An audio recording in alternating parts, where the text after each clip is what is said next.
각이 살아있는 정치평론 시사정각 시작합니다. 오늘은 여야 중진 의원 두 분과 함께하겠습니다. 박홍근 더불어민주당 의원, 윤영석 국민의힘 의원 나오셨습니다. 어서 오십시오. 네, 안녕하십니까. 네. 자, 오늘 새벽이었죠. 통일교로부터 금품을 수수한 의혹을 받는 전재수 해양수산부 장관이 전격 사의를 표명했고 이재명 대통령이 사의를 수용한다는 뜻을 밝히기도 했습니다. 이 정치권을 휩쓰는 통일교 논란 관련 영상 보시고 이야기 나눠보겠습니다.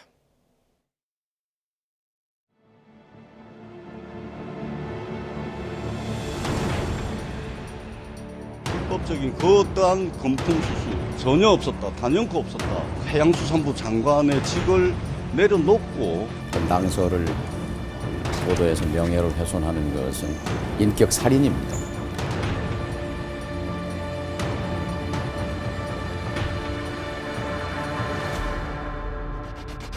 특정 종교단체와 정치인의 불법적 연루 의혹을 여야 그리고 지위 고하와 관계없이 엄정하게 수사하라고 주문한 겁니다. 대통령의 겁박에 통일교가 입을 닫은 것은 통일교와 유착된 것이 이 정권과 더불어민주당임을 입증하는 것입니다. 남은 것은 여당에 대한 수사입니다. 김성동 의원도 받은 적이 전혀 없고 특검이 무리하게 일방적인 주장을 받아들여서 기소했다고 얘기했습니다. 똑같아요. 예.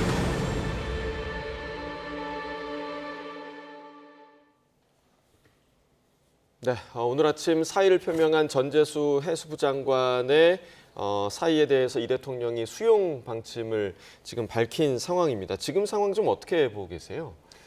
우선 전재수 장관이 사의한 건 매우 안타깝습니다. 예. 본인이 부산의 유일한 민주당 국회의원으로서 매우 성실하고 또 사람들에게 겸손해서 평가가 좋았거든요. 더구나 해수부 장관을 맡아서 부산을 글로벌 해양도시로 발돋움시키기 위한 본격적인 일을 해왔거든요. 해수부와 그 공공기관의 이전 문제, 더 나아가서는 해운 대기업을 부산으로 또 이전하는 것까지 꼼꼼하게 챙겨온 와중에 생긴 일이어서 부산 시민들 입장에서도 매우 안타깝게 생각할 거라 봅니다.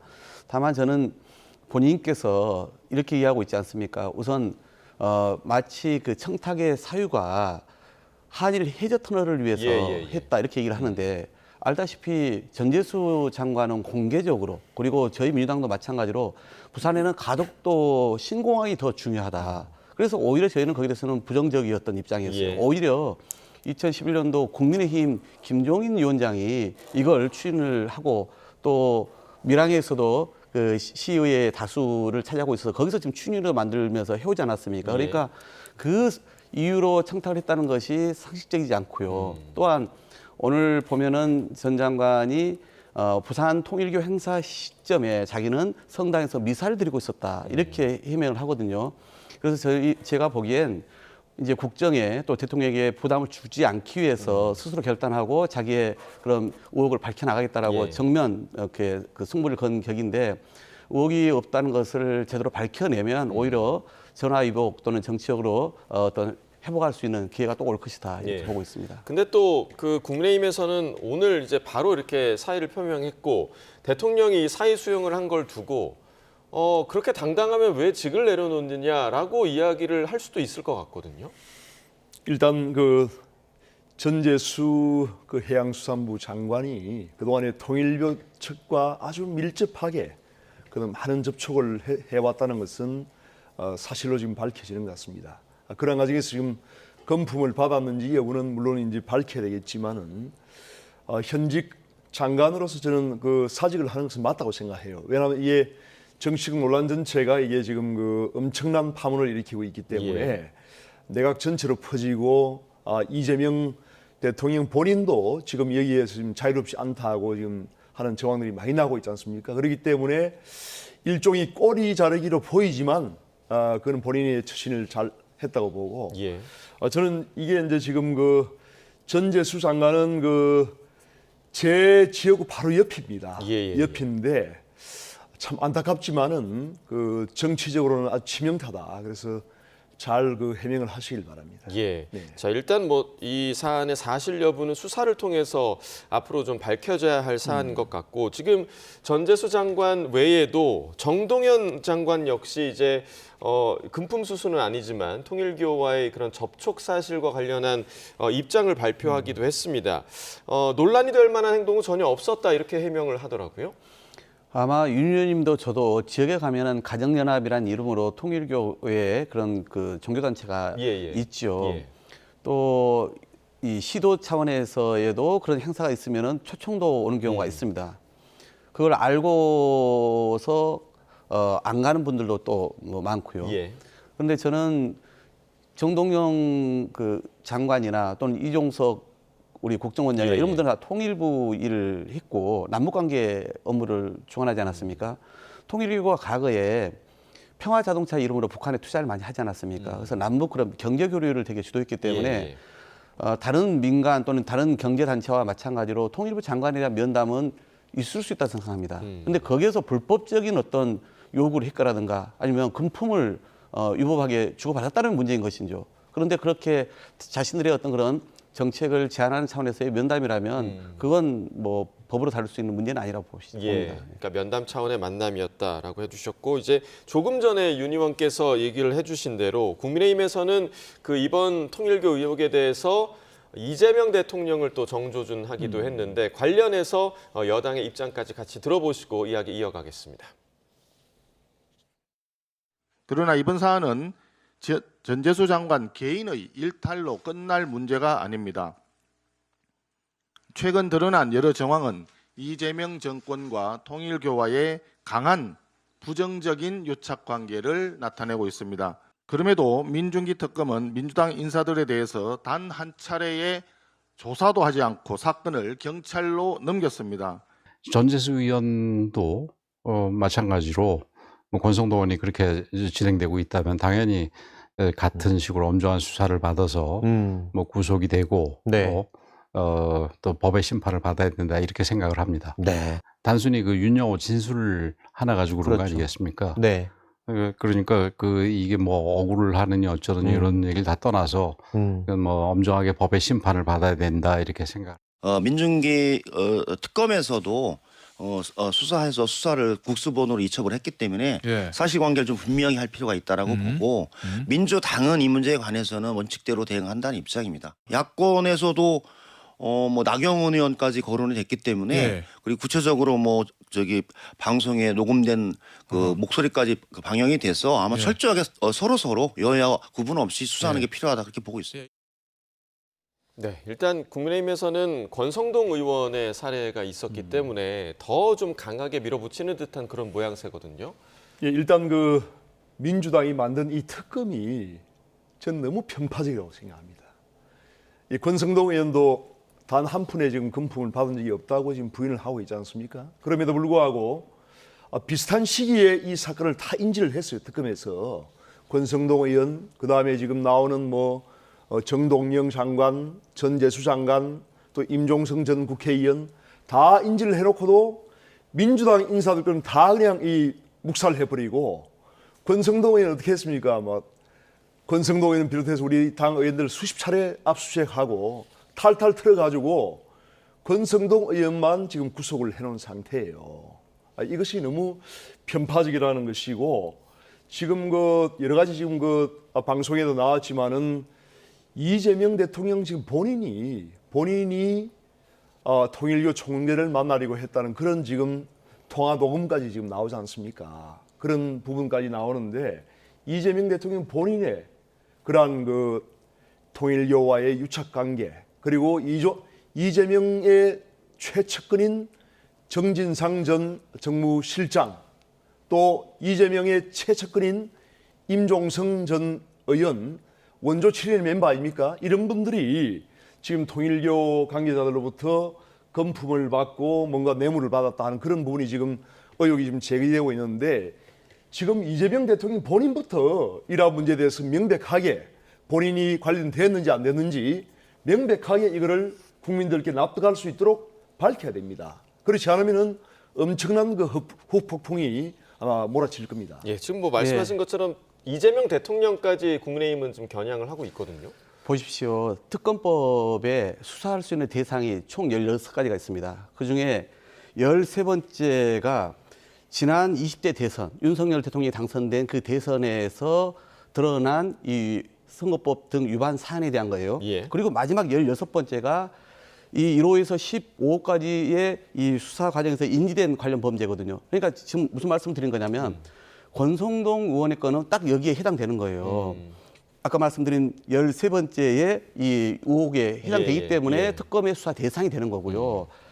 마치 국어 수업을 들어가서 선생님 왜 영어는 안 가르쳐 주세요 이렇게 말이 됩니까? 마찬가지로 이 특검의 목적에 맞게끔 수사 대상에 맞게끔 특검을 한 것이고요. 그리고 거기서 이제 새롭게 사실이 확인됐기 때문에 이번에 이제 경찰 국가수사본부에다가 특별수사팀 만들어서 하라고 한 거 아니겠습니까? 그렇게 절차로 진행되는 겁니다. 그리고 권성동 의원의 경우는 왜 이게 딱 들어맞았냐? 말 그대로 이때 대선에 통일교 신자들을 동원하고 자금을 받아가지고 선거를 치렀다라고 하는 의혹 아닙니까?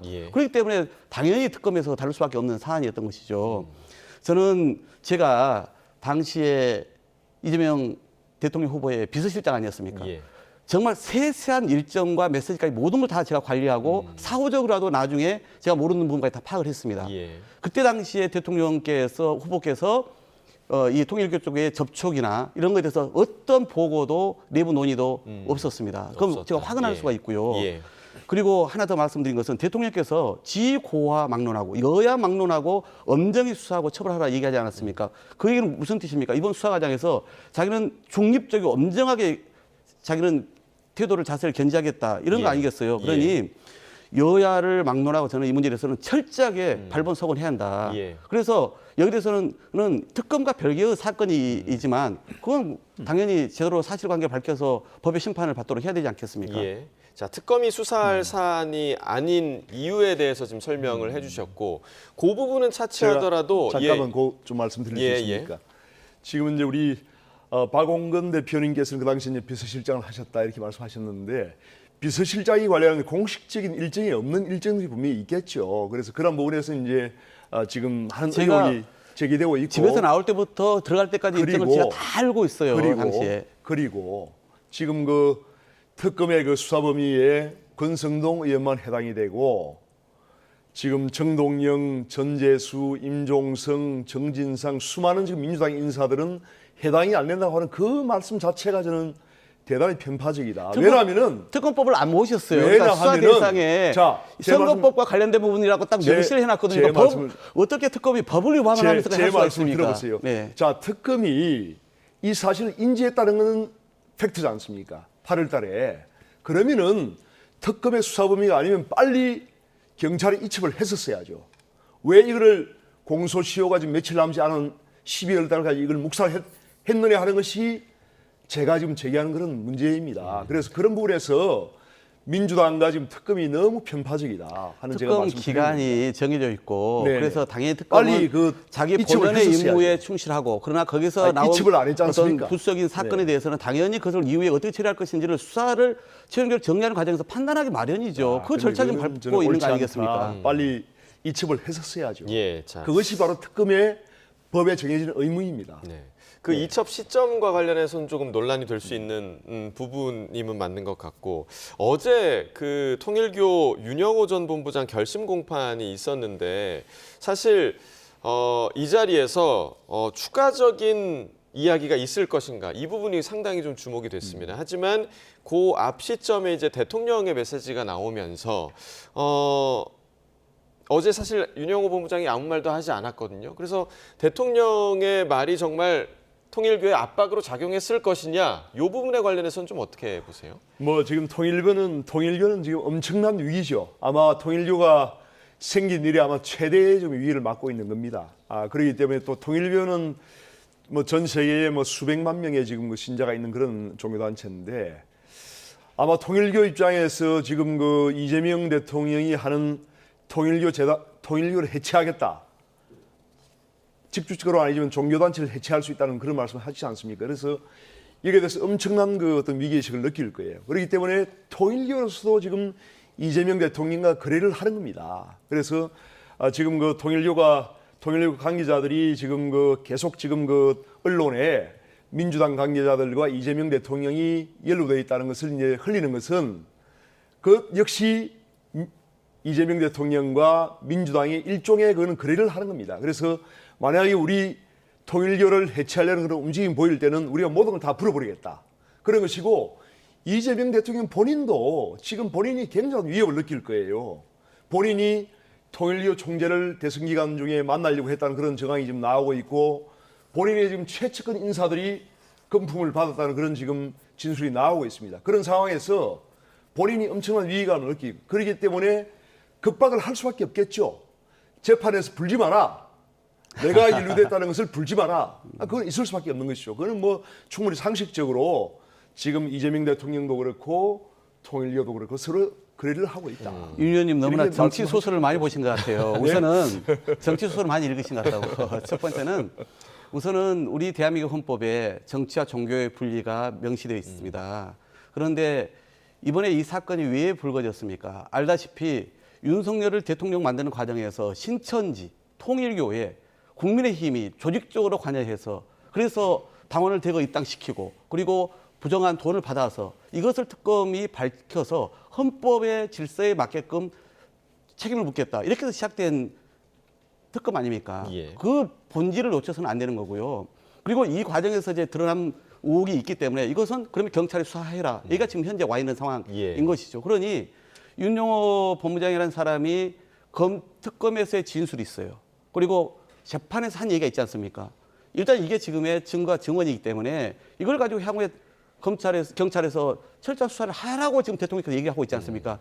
이게 무슨 대통령의 입을 막기 위해서 그렇게 얘기를 하겠습니까? 그럴 바에야 별도로 지시를 하죠. 옛날 국민의힘은 그렇게 고단수 정책을 썼는지 몰라도 쟤는 그렇지 않습니다. 그러니까 예. 이건 철저하게 하라는 거예요. 해서 오히려 문제가 있으면 당연히 그건 누구든지 간에 그건 처벌을 받아야죠. 그래 아마 이제 우리가 저희들이 정치를 하다 보면은 이러한 거대한 그런 단체들이 종교단체든지 어떤 것이든지 사실은 뭐 저희 국민의힘뿐만 아니고 민주당에서 다 그야말로 작업을 합니다. 작업을 할 수밖에 없고 지금 뭐 민주당에서는 통일교를 이용을 안 했다고 하시는 말씀 같은데 지금 나오고 있는 이야기는 다 후구겠습니까? 그리고 통일교의 그 교인들을 민주당의 당원으로 입당시켰다는 그런 지금 증거들이 다 나오고 있잖아요. 그런 것을 의원님, 그러니까 다 민주당은 깨끗하고 그동안에 특검을 통해서 아무 죄가 없다 이렇게 검찰의 말씀하시는 수사를 거 통해서 아니죠? 확인된 건 뭐예요? 권성동원을 통해서 조직적으로 당원을 동원해서 아니, 그러니까 가입했다. 그래서 제가 경찰에 지금- 영향을 미쳤다. 제가 지금 돈을 말씀드리잖아요. 받았다는 것은 확인된 거고 지금은 의혹적이고 아니, 일반적 진술만 있는 아니죠, 거예요. 아니죠. 그걸 서로 섞으면 안 되는 돈을 거죠. 받았다는 것이 확인됐다니 그거는 천부당 만부당한 말씀이고 권성동 의원이 금품을 받았다는 것은 전혀 확인된 바가 없습니다. 진술만 있을 뿐이지. 좋습니다. 그리고 똑같이 그걸 얘기를 하셔야 되는 거고 지금 말씀하신 것은 그러면 조직적으로 개입한 것은 맞습니까 아닙니까? 아니, 당원 가입을 했습니까 안 했습니까? 제가 이건 지난번에 물어보겠습니다. 거기 중앙감사까지 검찰이 와서 다 압수수색까지 하지 않았습니까? 그걸 부인해서는 안 되는 거잖아요. 제가 물어보겠습니다. 본인들이 민주당에도 확인된 범죄는 네. 스스로 반성하거나 제가 좀 인정하지 않으면서 말씀하실 수 있는 기회를 좀 주시면 예, 개별적으로 아니, 지금 제기된 걸 가지고 얘기를 지금 해서는 안 되는 민주당 거죠. 당원들 중에도 많은 통일교 교인들이 있다는 거 아닙니까? 그걸 어떻게 확인하셨습니까? 거기에 대해서 지금 검찰은 진술이 압수수색을 통해서 확인했잖아요. 진술이 나오고 있다는 것을. 그런데 그걸 검찰이 확인을 했었어야 되는데 특검도 그걸 묵살해버렸다는 거죠. 제가 그래서 편파적이라고 제가 문제를 말씀드리는 겁니다. 그러니까 예. 결국은 지난 20대 대통령 선거에 윤석열을 당선시키는 거에 이렇게 얘기를 했습니다.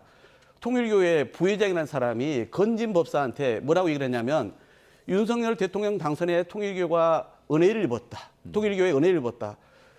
여사도 김건희도 거기에 대해서 높게 평가했다. 이런 식의 말씀을 하셨잖아요. 왜 그 사실을 아니, 그러니까 그건- 제가 이제 말씀드리는 그건 것은 법정에서 증언한 거예요. 이런 것을 부정하면 안 된다는 것이죠. 민주당과 이재명 대통령도 지금 통일교와 금품이나 그런 조직 동원이나 우리도 그랬으니까 많은 이재명 대통령도 민주당도 아니, 그랬을 거라고 생각하시면 안 제가 된다니까요. 그러니까 네. 많은 지금 증거들이 나오고 있는데 증거와 진술이 나오고 있는데 특검이나 수사기관이 이재명 대통령이 임명한 민주당이 임명한 특검이나 수사기관들이 민주당이나 이재명 대통령과 대통령에 대해서 민주당이 임명을 했습니까? 일체 수사를 하지 않고 국민의힘에 관련된 것만 다 수사를 하다 보니까 지금 건진법산이 뭐 이렇게 나오고 있는 거 아닙니까? 그래서 제가 이제 말씀드리는 것은 민주당과 지금 특검이 너무 편파적이다. 이렇게 국정을 운영해서는 안 된다는 것을 말씀드리는 겁니다. 지금 이제 나오고 있는 뭐 진술이나 여러 의혹 제기들은 사실관계 확인이 필요한 사안이기 때문에 너무 단정적으로 이야기하는 건 좀 피해 주시면 좋을 것 같고요.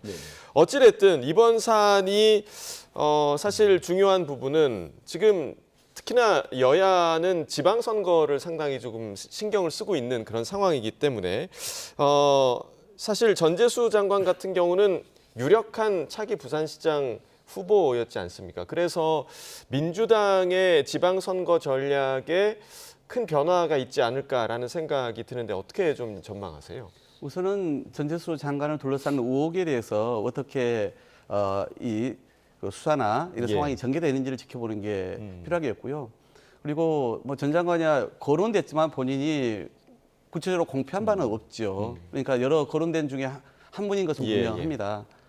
그래서 저희로서는 전 장관의 문제뿐만 아니라 부산에도 또 여러 인사들이 계십니다. 그리고 그동안 이 국민의힘 또 윤석열 정권에 대한 여러 가지 실정과 반성하지 않은 그 모습에 대해서 또 부산 시민들도 상식적인 판단을 할 거라 보여집니다. 그래서 현 그 시장에 대한 또 여러 가지 그 시정에 대한 부정적 평가들도 꽤 많이 올라와 있다고 제가 들었기 때문에 그런 것들이 종합적으로 나중에 부산시장 선거 후보군을 정하는데 판단의 기준이 될 것이다 보고 있습니다. 지금 뭐 전재수 장관이 이제 직에서 물러나면서 국민의힘에서도 부산시장 후보로 나서겠다라는 인물들이 조금씩 생겨나고 있다고 이야기가 들리던데 국민의힘 입장에서는 좀 어떤 상황인가요? 전재수 장관과는 특별한 관계는 사실 없습니다. 그건 이제 민주당 내부의 일이고 국민의힘에서는 지금 이제 현직 시장이 지금 건재하에 있고 또 이제 현직 시장에 특별한 문제가 없기 때문에 뭐 현직 시장이 출마를 할 것이라는 것은 충분히 예상할 수 있고 다른 지금 그 부산 지역에 국회의원들도 일부 좀 그 출마 의향을 내비치고 있는 것으로 알고 있습니다. 네. 자, 그리고 이번 그 논란이 특히나 여권 지방선거 구도에 좀 변수로 떠오르기도 하면서 조국 혁신당 조국 대표의 행보에도 관심이 모아지고 있는데요. 최근에 있었던 인터뷰 내용을 함께 들어보겠습니다. 자, 이미 내년 지방선거 재보선에서 출마하시겠다는 뜻은 밝히셨죠? 물론입니다. 네. 어디로 결정하셨습니까? 제가 어디에 나가는 것이 가장 조국혁신당을 위해서 좋은지 또 대한민국의 정치 지형을 바꾸는 데 좋은지 그때 판단할 것이라서 좀 봄이 되어야 최종 결정을 할 것 같습니다. 그래도 뭐 서울시장에 나서지 않겠냐 이런 관측도 많은데요. 이런 가능성 얼마나 될까요? 모든 것을 열어놓고 있습니다. 조금만 기다려 주시죠. 부산에 국회의원 되실 생각도 있으시고. 제가 고향이 부산이다 보니까 그런 말씀이 많이 있는 것 같긴 합니다. 네. 자, 모든 것을 열어놓고 있다라고 이야기를 했기 때문에 부산시장도 하나의 선택지가 될 수 있지 않을까라는 생각도 좀 들고요. 만약에 조국 대표가 부산시장 선거에 나선다면 민주당에서는 좀 어떻게 대응을 해야 될까요? 저는 조국 대표가 현실적으로 판단을 하실 수밖에 없다 생각합니다. 무슨 말씀이냐면 결국은 내년 지방선거에서 광역단체장들, 그게 서울이건 또는 부산이건 간에 이기는 선거를 치러야 되지 않습니까? 그렇죠. 그러니까 서로 지는 선거로 후보를 내세울 수는 없고 그리고 또 필요하다면 저희 당하고 또 선거에 대해서 서로 힘을 모아야 될 것도 있겠죠. 그러니까 결국은 서울이건 부산이건 본인이 이긴다면 우리도 심각하게 고민을 할 수 있을 텐데 그렇지 않다면 현실적인 판단을 할 수밖에 없을 것이다. 그럼에도 불구하고 당대표로서 당의 을 건재시켜야 되니 그러니까 아마 결국은 그런 여러 가지의 고려 속에서 국회의원 재보궐선거도 있지 않습니까? 그런 것까지 염두에 두고 최종적인 판단을 하시지 않을까 저는 그렇게 미루어 짐작합니다. 여론의 향방을 좀 지켜봐야 될 부분인 것 같고 만약에 조국 대표가 부산시장 선거에 나온다면 국민의힘 입장에서는 어떻습니까? 먼저 조국 대표는 사실 이제 고향이 부산인가요? 저 사람이 이제 경남 진해로 알고 있는데 고향이 부산은 아니죠. 그래서 그런데 이제 제가 이제 부산 지역이다 보니까 부산에 있는 상황을 제가 좀 잘 알고 있습니다. 그런데 이제 조국 대표는 아마 이번에 그 통일교 사건으로 그 전재수 장관이 이렇게 잘못되니까 아마 서울 상당히 뭔가 좀 지금 자신의 운이 왔다 이렇게 생각할 거예요. 무슨 말인가 하면은 조국 대표는 지금 전재수 장관이 지금 낙마를 함으로써 세 가지 지금 선택지가 생겼어요.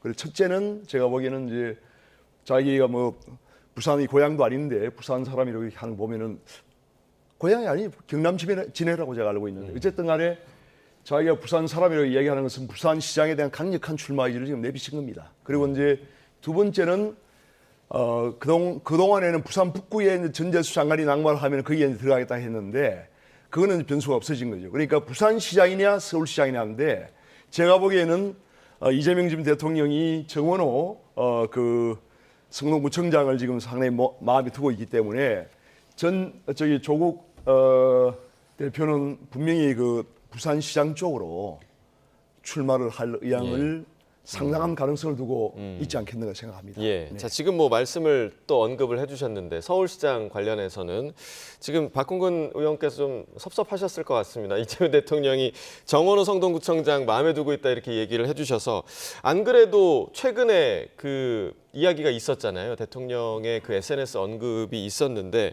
지금 서울시장에 앞으로 지금 출마를 하셨기 때문에 선언을 하셨기 때문에 앞으로의 전략을 좀 어떻게 짜고 계신지 좀 궁금합니다. 네, 뭐 대통령의 그 말씀은 대통령께서 그 전에도 전재수 장관 또 이번에 정원호 구청장 또는 옛날에 뭐 그 송민영 장관이라든가 또 금융위 부위원장이라든가 일 잘하는 사람들을 공개적으로 계속 칭찬하는 것을 되게 즐기십니다.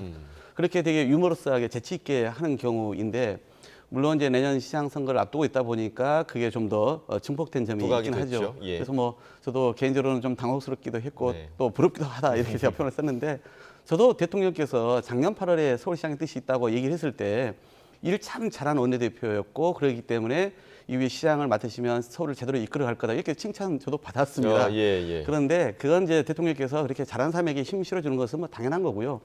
문제는 서울 선거가 보나마나 내년은 결국은 내란 종식이라고 하는 것은 여전히 이어질 겁니다. 왜냐하면 재판이 이어지고 있고 국민의힘이 반성을 하지 않기 때문에. 두 번째는 결국은 대통령께 힘 실어주라고 하는 여론이 서울에서도 많이 일어날 겁니다. 이 두 가지가 중심이고요. 이제 세 번째는 결국은 서울의 특성, 부동산 문제라든가 또는 시장감으로서의 어떤 품격, 안정감, 유능함 이런 것을 되게 요구하거든요. 그런 자질을 갖고 있는 후보냐와 함께 부동산 문제 등의 예민한 문제 있지 않습니까? 이런 것을 좀 더 안정적으로 이후에 이끌어갈 수 있는 그런 준비나 또는 그런 비전이 있느냐 이걸 가지고 판단하지 않겠습니까?